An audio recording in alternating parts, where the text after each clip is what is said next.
educate, empower, enable, impact.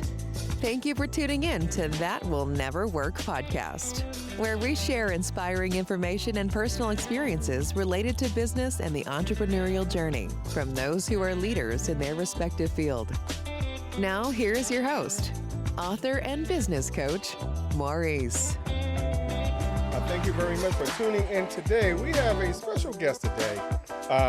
In 2022, this gentleman saw his income drop 70% in 4 months and knew he had to change how he marketed his business.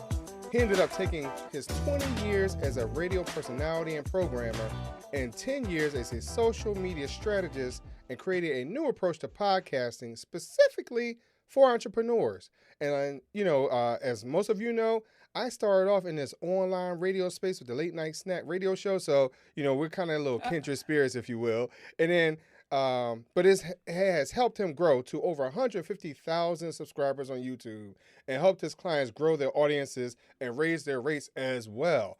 For those of you who's following me on YouTube knows I'm not at nowhere near 150,000, but maybe he can help us get to that point. I thank you very much for coming on the show today. I introduce to you Jerry Potter. Not Harry Potter, but Jerry Potter. Thank you very much, sir. Yeah, I'm excited to be here. And I think podcasting and YouTube is this incredible opportunity right now. And whether you're an entrepreneur already or you're thinking about like becoming an entrepreneur, when I started my YouTube channel, I was still working for a company. And if it wasn't for that, I would probably still be working for a company. So just amazing opportunities where now the internet has sort of leveled the playing field for all of us. So when it comes to something like YouTube, like I know for myself, I have really only been posting on YouTube maybe strongly for the last year or so, taking episodes like this, cutting them up, and just making shorts or whatever it is. I have not done any long form videos as of yet. As I stated to you in the green room, I don't feel as I look so pretty, right? I have some imperfections. I don't have the Muhammad Ali idea. So for those of us that are looking to get into podcasting, to expand our business, first of all, why should we even consider podcasting? Well, I'm teaching a workshop soon, and I was just preparing for it the other day, and I was looking at all the different ways that we can have visibility, get in front of people. And it was like, okay, well, back in the day, first there was MySpace, and it was like Facebook, and it's like write about stuff. And then it was like, okay, now short stuff. We're just going to do short stuff. It's going to be Twitter. Okay, now we're going to put up images with filters. It's going to be Instagram. Now we're going to pin stuff and link to it on Pinterest. And okay, now it's all about disappearing content. Here comes Snapchat. Okay, now it's all 12-second videos. It's all TikTok. Like all this stuff has changed over and over again. But there's two things that have been constant the whole time. Podcasts and YouTube, which will both become 20 years old. Apple Podcasts and YouTube will be 20 years old, which I can't believe, in 2025. And so it is this consistent way to get in front of people. But the other cool thing that it solves is we have the ability with social media to sometimes get in front of some new people, but it can be a lot of work to nurture them to whatever it is that you want them to do, to become a client, to become a customer, to buy your thing, whatever it might be. And, so you might be able to put up a TikTok video and reach thousands of people and you're like, oh my gosh, look at this. And then there's no sales. And then on the other end, I'm sure there are a lot of entrepreneurs who have a really successful offer or product or service and their clients love them. And so that's that end situation. So it's like, I can reach new people and I have people that love me, but I can't fill the middle. And I feel like podcasting and podcasting on YouTube is the opportunity to take someone the whole way through. And that's the real power there. So when it comes to podcasting, you have this debate whether to use video or not.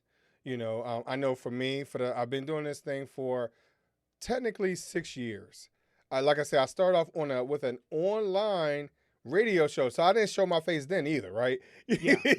So I'm kind of used to being behind the camera, every now and then. So what if I decide to? Is there anything that I need to look out for? Because I see all these other places where everyone looks perfect. Everyone looks like they have a whole production team.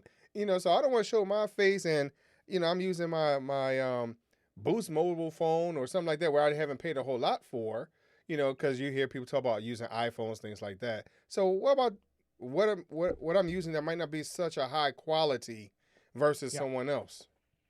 So a couple things here. And first of all, when I worked as a radio personality, I remember the day that they said, hey, we're going to put webcams in the studio so people can watch you while they do the show. And I was like, ugh, now I got to like, look at my appearance and think about all that stuff. I just dreaded it. Eventually we got used to it. But here's the way that I look at video. A couple of things. First of all, the algorithms are working against our confidence.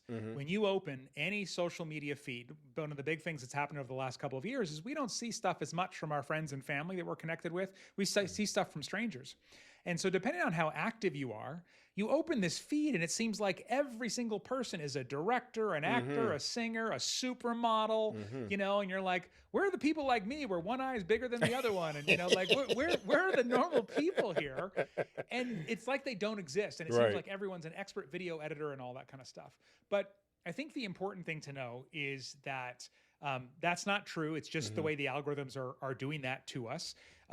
It really comes down to what you're talking about in the content that's going to make you stand out. So you can have all of the tight edits and graphics that you want, and maybe that will help make something more engaging. But if you're giving somebody something of value in that piece of content, it's going to make a massive difference. Now, one of the things that I hear all the time is like, video is going to take so much more time. And I want to, like if you were considering adding video to this podcast, which by the way, I think you look great on camera. Your personality comes through in your face. Okay. Sometimes I think we get too caught up in this idea of magazine, like beauty, magazine perfection. But the truth is somebody with a great smile and a great laugh and, that kind of stuff, which you have, it's more important than all that other stuff. But, people say, video is going to take so much more time. And what I see with podcasters who don't do video is they tend to, sit in there. I don't know if you're wearing sweatpants today, right? But you sit in your sweatpants and you record your episode and you're like, I'm so comfortable. I'm a podcaster. And then they turn around and they make all these videos to promote their podcast on social media. So they're still getting camera ready. Right. And so what I have our clients do is we do we can talk more about this, but we call it a module-based podcast or a modcast. And we build these shows in the same way that we did our radio shows out of these modules. But the modules can then become your social media content. So for somebody that's doing this, you show up once a month or whenever, you batch your episodes for the month. And then after that, you don't have to shower for another 29 days until you do it again. Like you can go back. If you want to not shower and wear sweats and be in film, that's totally fine. You don't have to be camera ready. So, and to answer your tech question, I mean, phones are great. I started my podcast with just the webcam that I already had, the same one I was using for Zoom calls. It comes back to the quality. I started on the quality of the content, not the quality of the camera. I started on YouTube by standing in front of a window in my living room. Sometimes the sun would get too bright and it would shine in my eyes and I'd have to like take a break until it got cloudy again. So it really doesn't require much. And there are shows that have millions of subscribers now that started with like two people sharing one microphone under fluorescent lights. And it's just about, getting going if you've got something to offer. So you mentioned something about taking my show and turning it almost into a radio show. Like I might hear, as I'm driving to work, right? You have segments, things like that. And so I don't have that type of content. First of all, I don't even think I believe in 100% that I have value in just one thing talking about versus turning my show into different segments. So how can I find the value in one subject and then being able to break it down so I can, like you said, venture out into the social media space and that social media marketing? So some of that comes from just doing it regularly. Everything that we do the first time feels daunting, right? It's like, I don't know how I'm going to do that. But when you start doing regularly, it just happens naturally. But the way that we do it, so first of all, I want to clarify. If you think about modules or like on TV, they'll call them segments, right? Coming up in our next segment. But TV shows will be like, all right, here's what's going on in politics. Now let's talk about after-school organic pizza snacks for kids under 5. And then they're like, all right, now here's makeup tips for your dog. Like it's all over the place, right? There's no connection. But when you are doing a podcast episode, somebody clicks on it for one reason. I don't know what the title of this episode is going to be when you put it out. You may not know at this point either, but you're going to give a reason for somebody to click on it. Right. And so we want to fulfill that promise. And so it's not about coming up with 8 different things to talk about in a show. So I'll give you an example. This interview would be what we would call your core content. That's the main part of the show. That's usually the reason that somebody would tune in. Right. But you told me in the green room at the end, you're going to ask me a specific question. Yes. Right? Yes. And so we teach something that we call the TSL module. It stands for time spent listening. And because that was one of the things we were rated on in radio. And the idea is that you have this extra thing at the end of your episodes that is designed to keep people listening longer. And so, just to give you an example, let's say that I was doing a podcast episode. I just did one. It was called 7 Lies I Told Myself That Kept Me Working Too Much. And it was one of those things that I did not see, until I started really thinking about time and time freedom and stuff like that. And so in that episode, the episode might be those 7 lies, but then at the end of the episode, I might do something that was the one thing that you can do to start working less next week, for example. And so when I started the episode, I would say, hey, in this episode, there are 7 lies that I've been telling myself for years, and they have made me work more than I needed to. And so I'm going to go through all of these. Then at the end, I'm also going to give you one thing you can do, whether you're an employee or an entrepreneur, you could actually start working less literally next Monday. So stay till the end for that. So it becomes a reason for people to stay through. Then that piece can also become its own piece of content. Because when I do it, that TSL module, I would say, hey, if you want to work less starting next week, here's a great way to do it, right? So now that can become a YouTube short or Instagram reel. And then usually, I don't know what if you do the same thing at the end of all your shows, but for most podcasts, people get to the end, they're like, all right, well, that's our show for today. And then they kind of go into a call to action and people skip to the next episode. Not for this show, of course, right? No. We have other stuff going on. Okay, yeah. So, but now you have this extra thing at the end. So if somebody actually listens to the part that you want them to do, the thing you're asking them to do. Right. So especially for entrepreneurs, if you're asking them to join your email list or sign up for something. So it's just the modules make the whole thing better. They're all related. It's not like I would do an episode about the lies I told myself that kept me working more. And then the last module would be about the, makeup for your dog again, to go back to that thing. So I'm going to tell you, I would like for you to go with me for a second. I just want to play around with that module, right, of 7 lies I told myself. So I'm going to tell you, in my mind, what I see is me playing 2 sides of the fence. I don't know why I had this cartoon mindset of one person is on this shoulder, the other person on that shoulder, right? Yeah, devil and the angel. And so they're arguing back and forth about work. Why I work so much, against that pros and cons mentality, but make it more engaging, a little more comical, things like that. So would you suggest to someone to think of it outside of the box like that? Could that kind of break the ice a little bit? Because I'm a little crazy with my ideas sometimes, and I got to reel myself back in, So what if they came to you with that type of idea? Would that something that would work? First of all, I love that you get crazy with your ideas, because that's the only way we ever do anything new and stand out. I mean, I'll give you an example. This episode, if you listen to it, you won't see it, but if you go watch it on YouTube, I recorded the whole thing while I was hiking. Because hiking is something that I started doing more of once I wasn't working as much. And I didn't fall on my face. It all came together, but I was like, I'm going to go record this on the hike and I'm going to see what happens.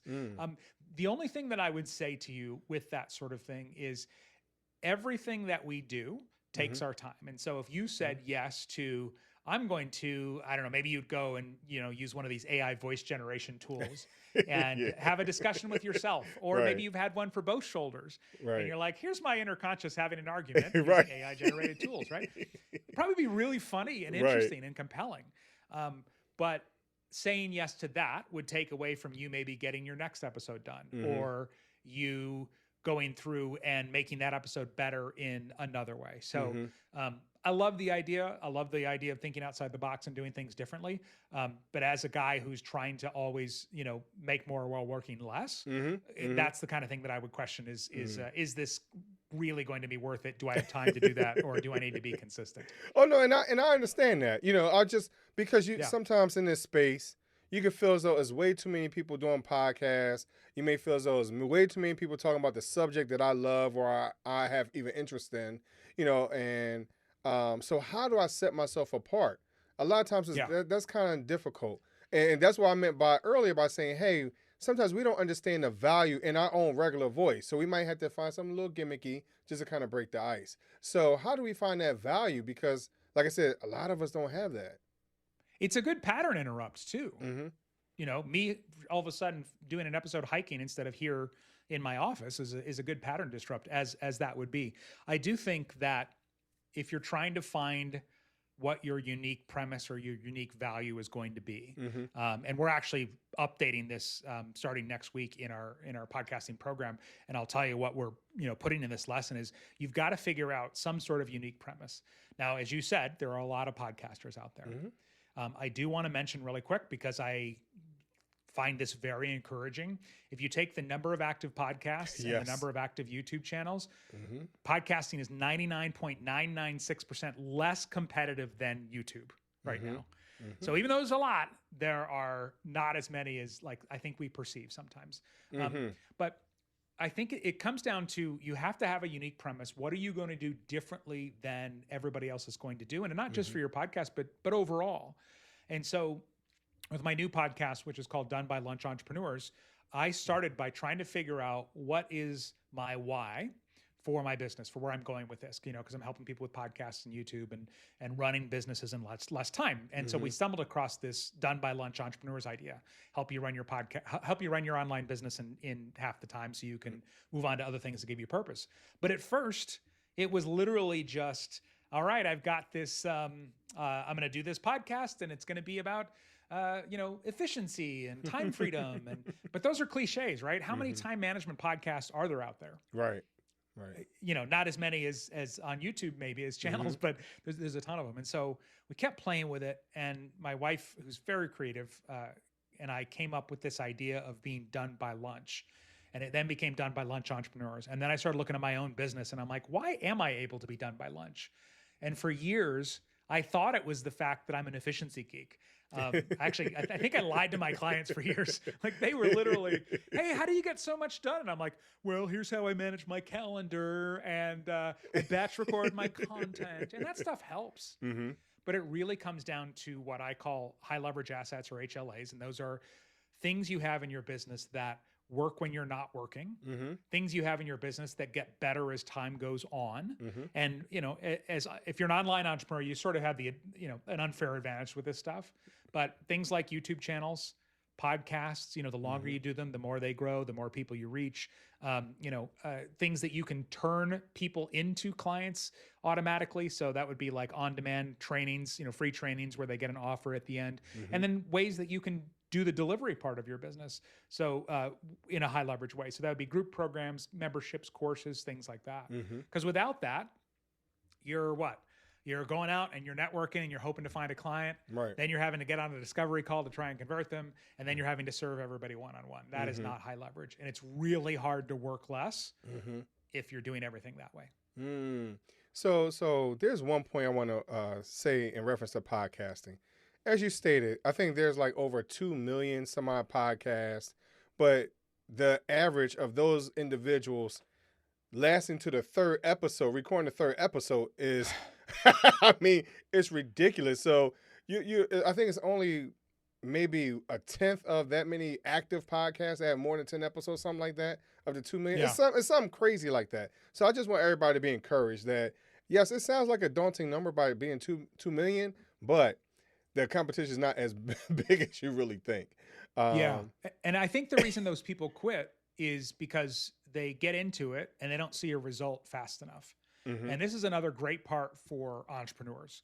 For the average podcaster, how are they going to make money? They are going to build up their show and then sell sponsorships, right?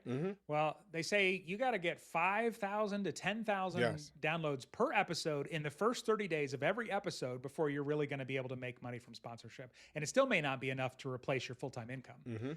But as an entrepreneur, you already have something to sell, right? You already have something to sell. And so you can literally start making money from the first episode if you set it up right.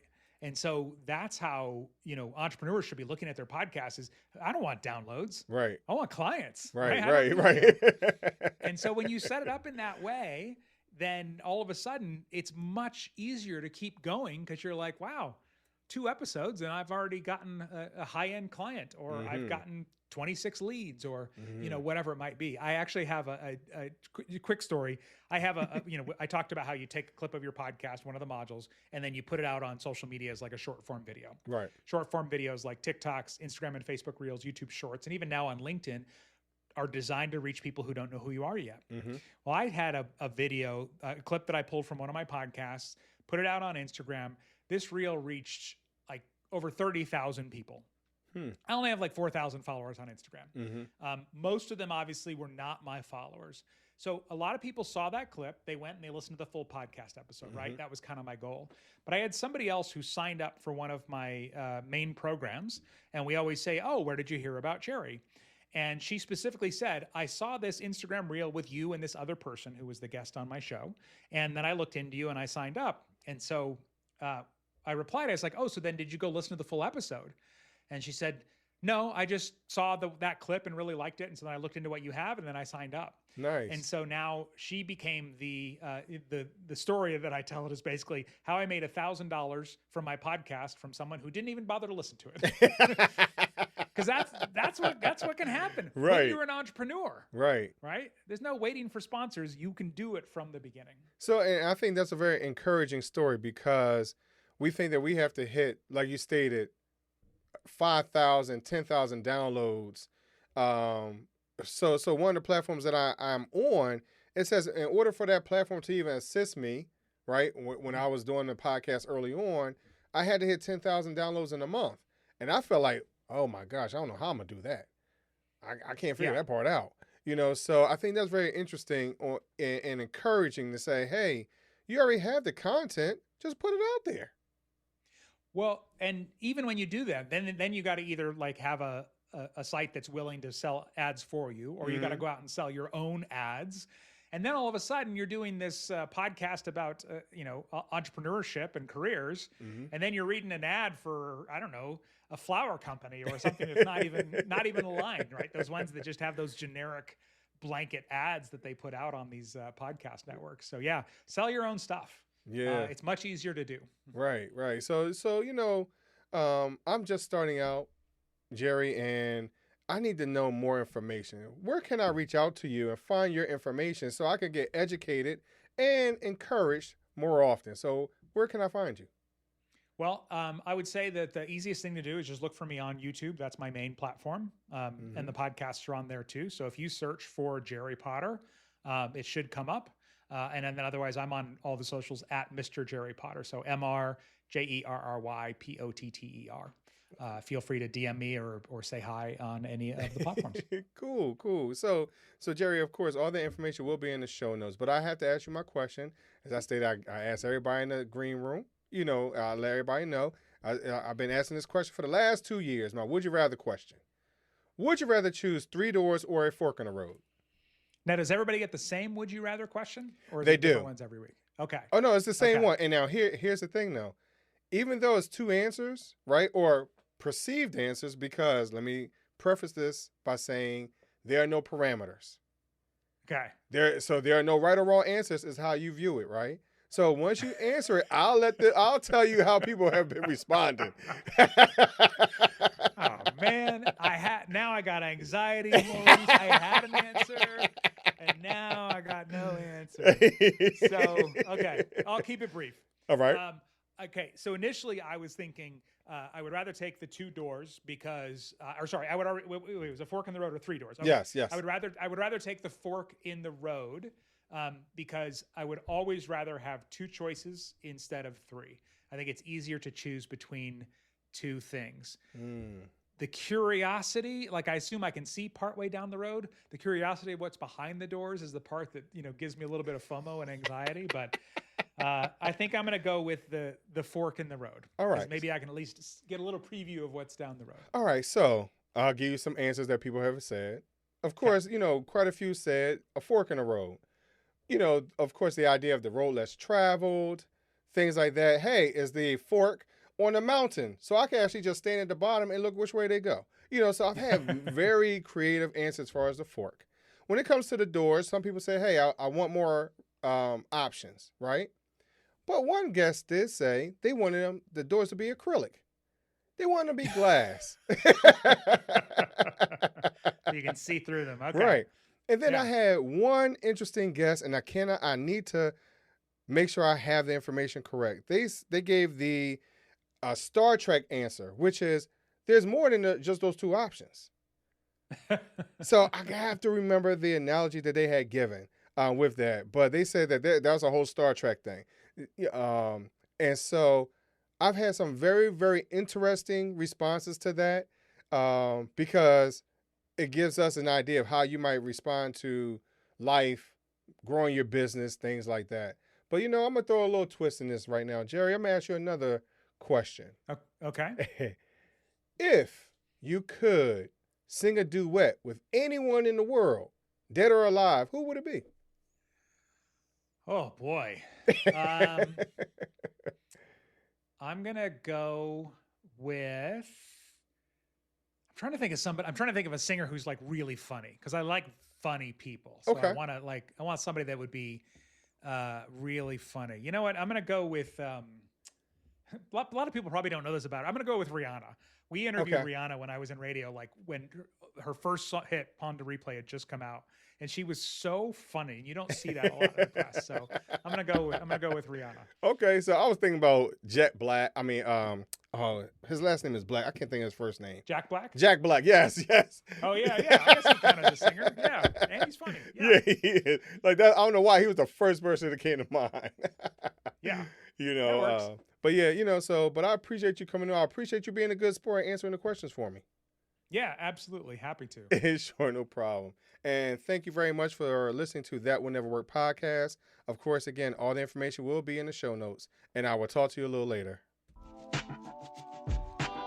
Thanks for listening. Find us on social media at Chisholm Group LLC and check back weekly for new episodes. Until next time, that will never work, or will it?